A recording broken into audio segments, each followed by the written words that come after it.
Hey everybody, happy Friday and welcome to another edition of PlexTrack's Friends Friday podcast. We're super excited to have you all with us. Hope you had a good week and are looking forward to a nice and relaxing weekend.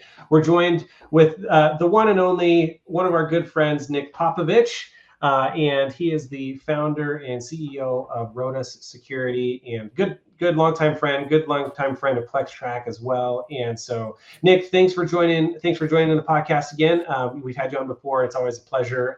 But I'd love for you to maybe introduce yourself and just share some of your background for those that maybe haven't heard of you and are not familiar with what you do, and share maybe a little bit about your story.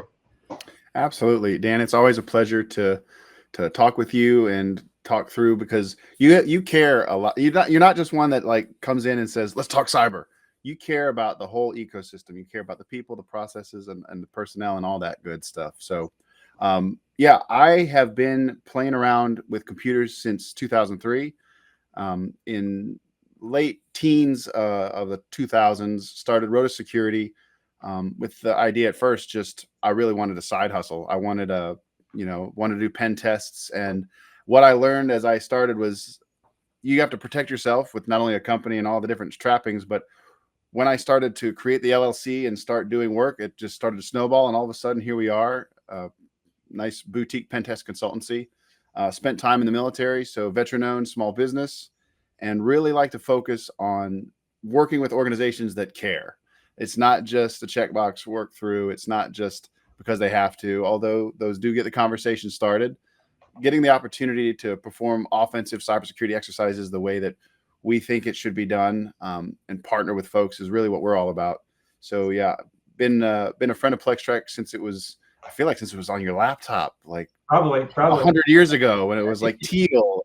Yeah. It's been really cool to see your story as you've grown into what you've grown into as well. So Yeah. always fun to chat.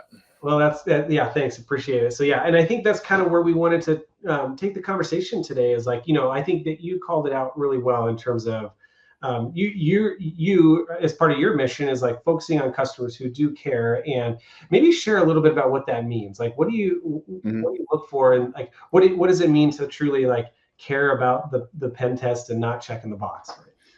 Yeah, the one is the motivation behind it. Now, I kind of made a disparaging remark about check boxes and because you have to. One thing that is true is while people have different views on the necessity and efficacy of compliance, it at least gets the conversation started. When we talk about penetration testing, it's a pretty unregulated market. Offensive security, there's a lot of frameworks, there's a lot of good, bad, and up and down. But when you're a consumer of those services, you really don't know what's good and what's not. And so in an unregulated market, I think organizations that are looking at compliance initiatives because they have to, because of insurance, because of regulatory requirements, whatever the case may be, it gets the conversation started. But when people care about it more than just the bare minimum, that's what I mean when they care. They actually care about what could attackers do. They don't want to contrive a scope for the engagement that makes sure you don't find anything, for example. Or they really just want a clean report, as it were, to pass an audit. It can be two things. You can go through and satisfy requirements of compliance, but you can also get a good test that determines where you have flaws, where you have weaknesses, where you could shore up. So organizations that really take it. And then the key is not just that they care about all the cool hacker exploits and vulnerabilities, but then they do something about it. Yeah. It's interesting. And I think anybody who's been involved in red teaming or pen testing for any number of years will recognize when you have repeat clients, and you get into their environment and you see the same flaws that perhaps you found before, even some of the flaws that were very, very devastating that caused you to take over their environment or gain remote code execution. Those flaws are still in the environment. You say, what are you even doing? So it's really rewarding to be able to work with organizations that take it seriously and then take the results of the assessment and put in changes, whether it's processes, personnel, or whatever they have the capabilities and the budget for. That is what we mean when we say people who take it seriously. Yeah. No, and I think that's good because, like you said, I mean, there's always been this kind of perpetual kind of, I would say, tension with like the box checkers. Like that's what pen testers tend to refute. That's what our community tends to refer to them as. But I mean, like you said, it does open up that conversation, and it's good. I mean, in some respects, it's good that we have those because it does it can actually start a conversation, right? Otherwise, some people may never really look at getting a pen test, but things with like SOC 2 and PCI and ISO 27001. I mean, all these things do now require pen testing, which is good. But like, I think, you and I are in alignment in terms of the pen test itself is going to highlight some of the most critical risks known to the environment, right? And so, do people care about actually remediating those? What has been your experience or people's strategies with, like getting the work done, so to speak? Yeah. After the pen test. Well, it can get complicated, especially in this, a world where you don't own everything that you own. When you talk about your brand, for example, you may have 5 different third-party apps that you don't own. You don't own the vulnerabilities for. You can't even maybe test them, and maybe they're subdomains to your environment. They're cloud providers. They're third-party providers. So really, a lot of times when we're doing the testing and before we even send a packet across the wire, we're helping them understand what it is they do. Almost like an asset inventory. Like, okay, you want to do a attack surface assessment of your entire public point of presence.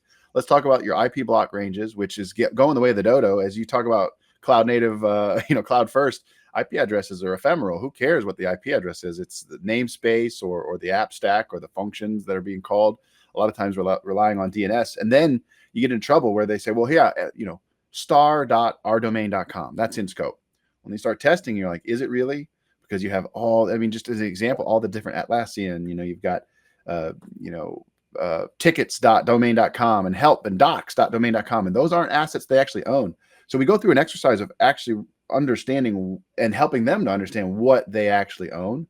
And then as they go through, trying to figure out who is responsible for what can be an interesting task. They've given us, the DevOps team and the SecOps team say that it's the other team that has responsibility for this, but then the data custodians care about this and the developers. And then, so trying to figure out, many times our point of contact is either a security person or a compliance person. And they're really trying to figure out and help guide the conversation to, look, we need to figure out who's responsible for this so that they can then put in a fix or mitigation or something along those lines. And it's unique. We work a lot with private organizations, but also public, especially state and local. And that can be even more like, what are we legally allowed to touch, and what organizations are mandated to do this and aren't to do that. So it's being an advisor for them is interesting, and then helping them, coaching them along the way to figure out, okay, you found these flaws, who's responsible to fix them, and let's get a plan of action and milestones in place to get them addressed. Right.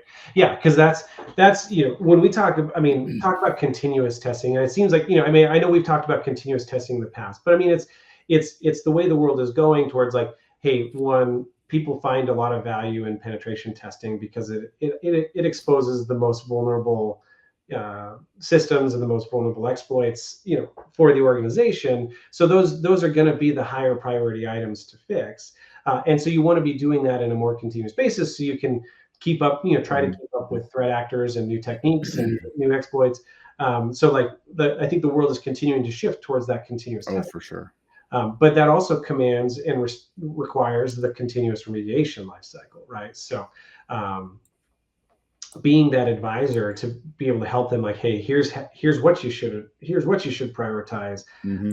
And what are some strategies you've seen work, not only for yourself, like as at that point, as an advisor, because I'm assuming you guys aren't doing the remediation for your customers, right? So what's kind of been your strategy, and what have you seen work with customers on the kind of more the continuous remediation aspect? Yeah, it's definitely a moving target.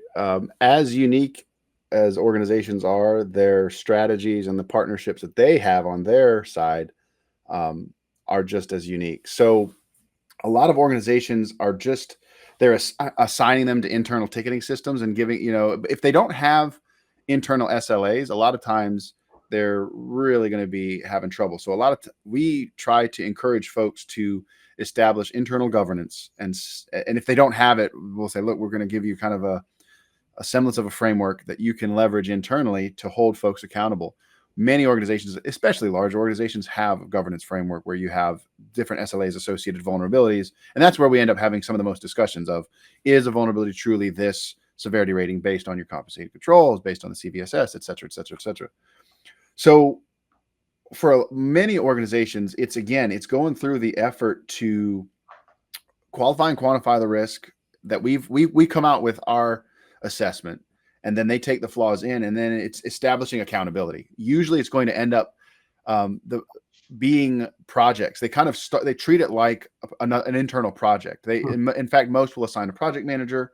Most will give it dates and stand-up meetings, and especially if these vulnerabilities end up having to be presented to the board or some sort of governing body, treating it like a project and then holding folks accountable internally. Because at the end of the day, as a consultative third-party offensive security resource, we really are just there to be the trusted advisor, give our take, and we get asked, of organizations of like size, what are you seeing? How are they fixing it? We can give advice and guidance, but sometimes we're getting on with technical account managers at Microsoft and Google and their partnerships to talk through the flaws that we saw on the test. But when organizations are having the most success with, I guess you could say, playing whack-a-mole with the flaws that come up, because we do have a number of folks who are coming into those continuous testing paradigms, the daily, the weekly, the monthly, not just snapshot in time scanning, but moving into adversarial activity that is constantly probing and identifying new attack surface and new flaws. Treating that like an open project, and then having stand-up meetings where the asset owners and data owners are informed, SLAs are established for that level of flaw, the level of flaw is agreed to, and then they begin executing on changes. It's kind of like it's adding to the workflow, it's adding to the project process, so that they treat it like it's not this, let's get over let's get over and deal with the pen test as a snapshot in time situation, and once we're done, we can get to real work. You make remediation and mitigation real work. It becomes a part of the job. And organizations that can afford and have implemented vulnerability management teams and personnel who take ownership of this obviously have a more mature remediation strategy than folks who maybe have a 9-person IT team and an IT director who's literally doing everything. It's IT security, DevOps, servers, like the whole shebang. My heart goes out to those folks, and we try as best we can to make it easy to consume the data, to make sure that our recommendations match their capabilities and budget. And we're not saying, hey, as an example, we don't say, hey, let's just throw $7 million at new gear when there's other strategies to come into play. When their budget for their whole program, for their whole IT department is probably like maybe $1 million. Right. So no, I think that's really important. I mean, and I think that's why I think the value of going with a service provider, that actually has hands-on keyboard and has the experience, versus just like an automated pen testing tool, that can be useful for helping with the continuous pieces. But for sure, utilizing a service like yours where you have that expertise and you can provide the recommendations and insights based on the context of their environment, right? I think that's for sure. And those tools are super valuable too. Like I always like to say, because we get asked it all the time. Of course, we have consultants who are like, oh, AI is taking our job, or this new type of tool is taking our job. And I always tend to say, I love it. I love the tooling that's introduced, because it's not either or, it's tooling. And we leverage a lot of sometimes our customers will have a partnership with an attacking tool that they want us to leverage the results from, or will, in a consultative standpoint, leverage some of these toolings that are not vuln scanners, but they actually take advantage of attacks and at scale. But we always have people behind it. They're not just paying a subscription for us to click a button in a tool and shoot out the results of that tool. We're going in and we're adding that manual context behind it. And that's how we've seen the most value from an offensive side. And then further, they do have a person that they can interact with that took advantage, leveraged the attack, and can help them better fix and mitigate it as well. Yeah, exactly. So that's cool. So I've got a couple questions, in terms of your experience or what you're seeing in the field today. So the first one is what are you seeing as some of the most common vulnerabilities or exploits that people are still susceptible to, or they do, right? What are you seeing as a trend? Yeah, a lot of stuff is getting shut down in a positive way. If you asked me this 5 years ago, we'd have said credential reuse and credentials, but folks have done they've done a great job of implementing multi-factor authentication and conditional access policies, and those types of border and zero trust has been implemented pretty well a lot of places where clients and servers, people, endpoints and services are constantly doing mutual authentication. We are actually seeing what's old is new again quite a bit. We are doing a lot of mobile and API testing. And what we tend to see is a lot of folks treat those APIs because they don't have a user interface, because maybe they're not going through QA as much, or because it's abstracted. So often APIs, if they are tested during the SDLC or in CI/CD implementations, they are tested in a vacuum, either with automated tools, or even when a tester is testing an API without the full context. If that API is being, if something's consuming it or it's consuming something, there's an abstraction there. And these APIs are vulnerable to some of the hacker 101 stuff. Like you're talking syntax injection and some injections. And not to be that guy, but we are getting asked a lot to test agentic solutions and AI implementations. And for all intents and purposes, that's usually just access to the API. And the number, it's actually kind of bananas. This is a little bit of a tangent, but the number of organizations that I'm sure they're not intentionally misleading their clients. Maybe the business development staff is not fully read into it, but they say things like, "Oh yeah, we use an isolated, secure instance of of an LLM or a model," and you go under the hood and it's straight up just OpenAI's Azure services going direct into a situation. So being able to attack and misuse APIs is huge, and it's same in the mobile world. So we'll be testing mobile apps, and again, those APIs, it's just API testing. And there's tons of mobile centric testing that we do on the device and all types of things. But when you get down to it, testing those APIs can be pretty bananas. Yeah. That's interesting. Yeah, because like you said, like that's what's old is new again, right? Because that's what I think we kind of continue to see as a trend. I mean, the number of CVEs or how major breaches occur tend not to be all 0-day exploits. Like they tend to be just like common sense type things, like password reuse or unsecured APIs that get exposed credentials or even have known exploits available to them. And so I think that's what kind of highlights the notion of that continuous testing paradigm, is like you gotta, just similar to like regression testing in software. It's like you got to make sure that like what was working still is working. It's not an easy problem. Yeah, certainly it's tough. Yeah. So the second question I have then, kind of related to that, is like what's like anecdotally, or like what anonymously, if you can, like what's like one of the bigger success stories you've had as like from a, hey, you definitely thwarted an attack based on some of the result testing that you've done, or just people were able to remediate things so that this was a really cool situation. You always as a practitioner that focuses on attacking, when you can hear that some of your efforts have stopped genuine threat actors from abusing or gaining access, or you help prevent or solve a breach, can be really neat. And so for one of our more for a larger organization in the financial space that we were doing red team activity for, we focus on business units and a focus of compromise. It's not just spin up a system. We start from zero, but we also have a goal in mind. And the specific one was addressing their Azure virtual desktop environment. They have a lot of help desk personnel and personnel spread all over the country working with them.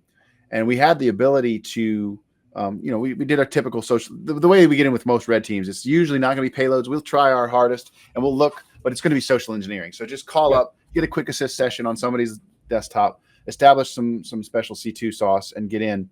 And once we had that initial foothold, we were able to go in and start recognizing that some of the tokens that we were able to then take and abuse to access virtual desktop instances, those tokens were really kind of allowing us to bypass all the conditional access policies they had, all the different checks that they had on MFA. We never grabbed a password.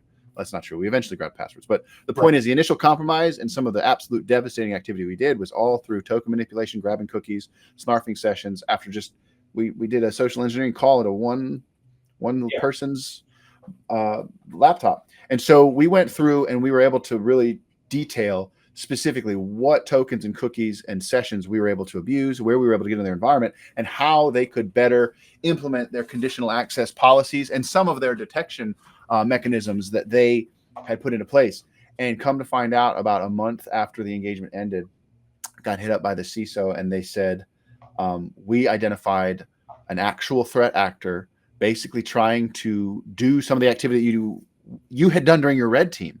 And they observed it, and they said, we specifically put in those rules from the red team activity that you did. Yeah. And they started popping off, and they were able to contain and identify that it hadn't actually gone as far as they think. And that was super rewarding and interesting. And it also goes to show that there are, when you do activities, offensive activities, you always want to try and correlate that into what are some demonstrable, meaningful things, not just fixing flaws. Flaws need to be fixed, but how can you detect them, put in detective controls and telemetry to allow your teams, if you have those teams, or if you have a third party that's doing MDR for you. So that's pretty cool. And it's always rewarding to hear that real bad guys were thwarted by our activity. Yeah. No, that's really cool. And I think that's, and that kind of like validates the mission, right? In terms of like, hey, trying to identify what would they be doing, and what would these threat actors be able to do, be able to emulate that, shore up the defenses so that they can either detect or prevent, or, at a minimum, prevent from going deeper, right? Going further in the breach. So. And it's a lesson to folks, because sometimes when you're writing detection rules, you kind of roll your eyes as a blue teamer, I assume. You're like, oh, I'm just writing this to these stupid pen testers, these stupid red teamers, and you got to write them to get them off your back. But if you write those rules with enough, high fidelity and good signal to noise ratio, they can actually, like, I bet you those detection engineers that were working on that were kind of frustrated because they had to write those rules because of a red team, and they did it, and they did great. And then they actually were able to catch folks. And then on the reverse side, as a pen tester, you can go to your pen test people and say, look, we just helped these folks who are going to get breached because of the activity that we cooked up in our brains. Right. Yeah, exactly. Yeah. So, and that's super, super cool. Like that's the example of like why we're doing what we're doing. That's what it's all about. That's what it's all about. Well, that's super cool. No, it's been great to kind of like share war stories, hear about kind of like your experiences, working with your customers on the continuous testing mindset and framework, particularly on the remediation aspects, which gets back to like implementing those controls, whether they're compensating or the primary controls, and it being able to then detect actual adversarial activity in the environment, that emulated, or that you emulated as part of your engagement. And that's that's the full cycle, right? And so being able to continuously do that is the goal, right? So that you can try to stay one step ahead of threat actors, right? So super cool, man. Thanks. Really appreciate you taking time out of your busy schedule. I know we're all busy, but before we sign off, I'd love to know if there's anything that you'd like to share about like what you're working on, or how people can find you, or more about Rotus. Yeah, well, one free bit of advice: if you have a Windows-rich environment, disable Quick Assist. Google what it is, turn it off. That's how we are getting in almost universally to places, because it's default on. You got to turn it off. Gotcha. Check out rotosecurity.com. Love to have a chat. We are offering full suite boutique offensive security.